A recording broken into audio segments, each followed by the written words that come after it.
Assalamualaikum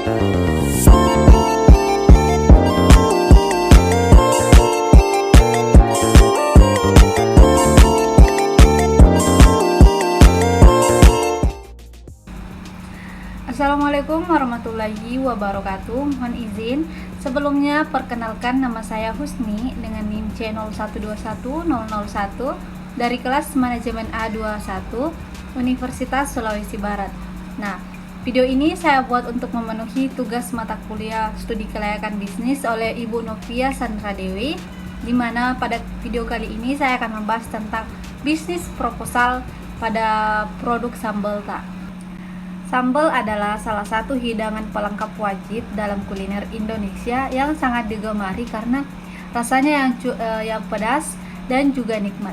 Nah, melihat antusiasme masyarakat terhadap sambal inilah maka muncul ide untuk memproduksi sambal dalam kemasan yang praktis dengan memanfaatkan bahan baku lokal yang segar dan berkualitas dari daerah khususnya Polewali Mandar.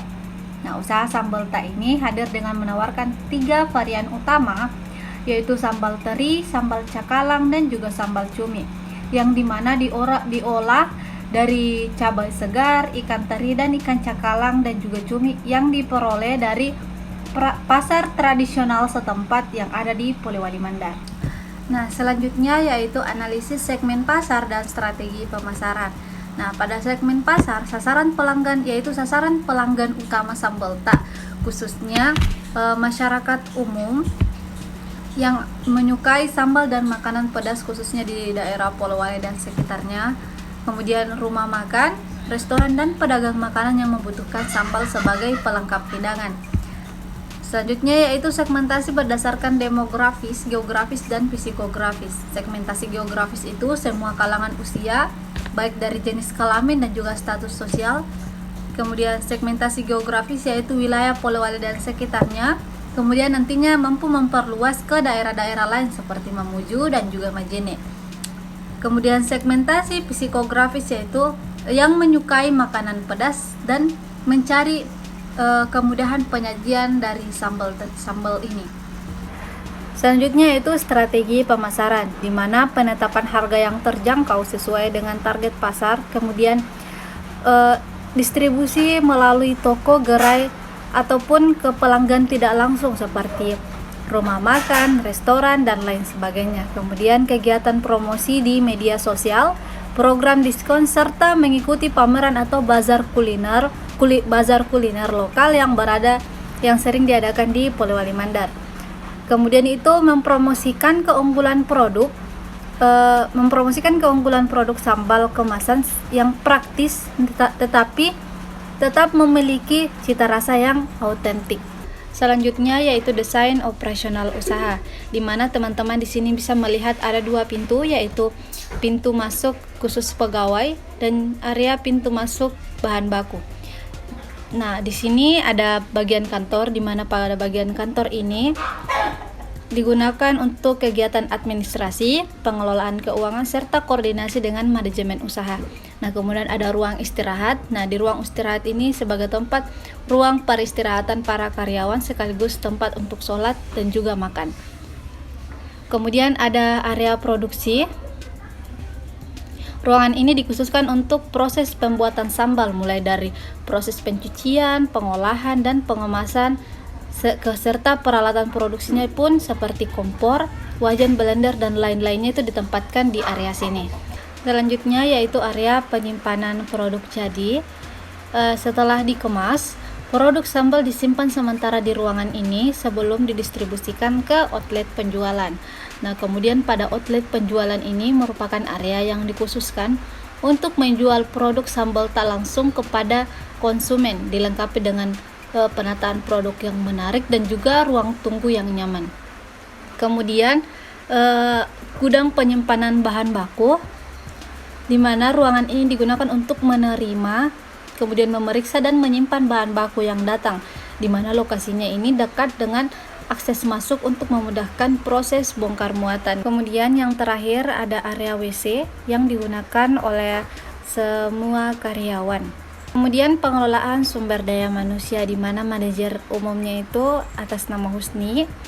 Kemudian Guntur Kurniawan ini sebagai manajer pemasaran, yang dimana ia yang mengontrol soal promosi, penjualan, dan juga distribusi produk.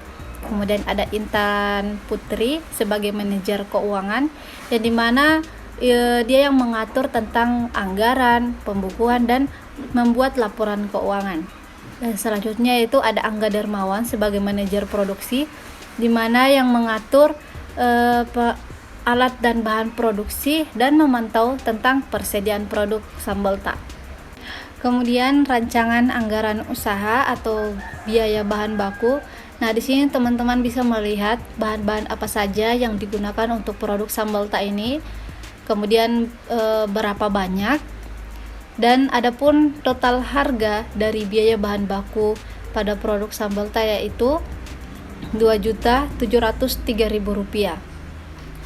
Kemudian biaya alat produksinya, teman-teman juga bisa melihat di sini peralatan apa saja yang digunakan, jumlahnya berapa, dan adapun total harganya yaitu senilai Rp13.927.000. Selanjutnya, dampak ekonomi dan sosial dari bisnis yang dibangun. Nah, di sini ada dua dampak, yaitu dampak ekonomi dan juga dampak sosial.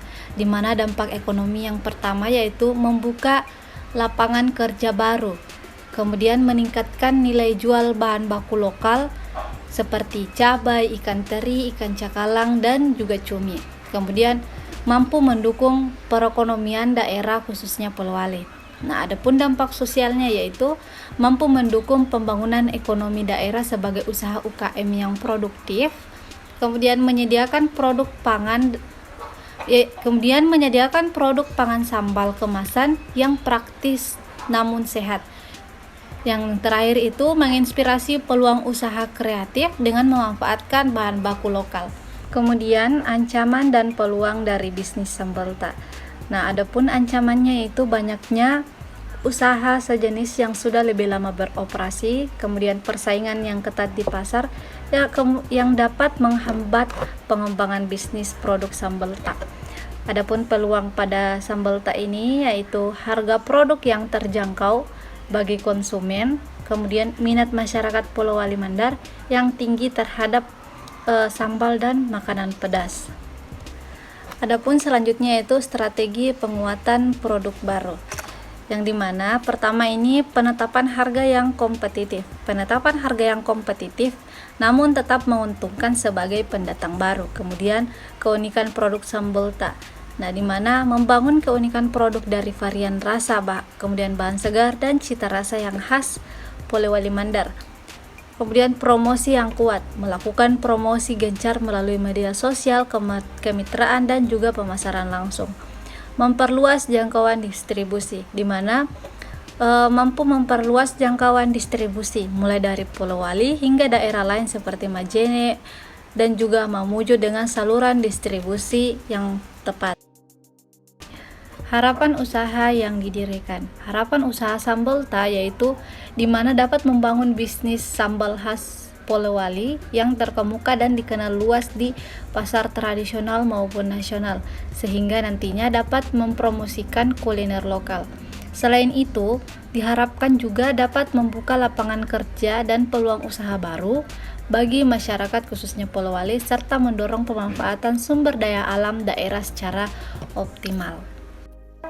Kemudian yang selanjutnya yaitu persiapan mental wirausahawan. Nah, sebagai wirausahawan harus memiliki ketahanan mental, yaitu siapkan diri untuk menghadapi kegagalan dan tantangan, belajar dari kesalahan dan terus maju. Kemudian seorang wirausahawan juga harus memiliki sikap yang optimis, yaitu tetap positif dan percaya diri, menetapkan tujuan yang realistis, dan mungkin juga bisa merayakan semacam keberhasilan kecil untuk usahanya. Kemudian seorang wirausahawan juga harus memiliki sikap yang adaptabilitas, yaitu fleksibilitas dalam menghadapi perubahan, terus belajar, dan mampu mengikuti tren pasar.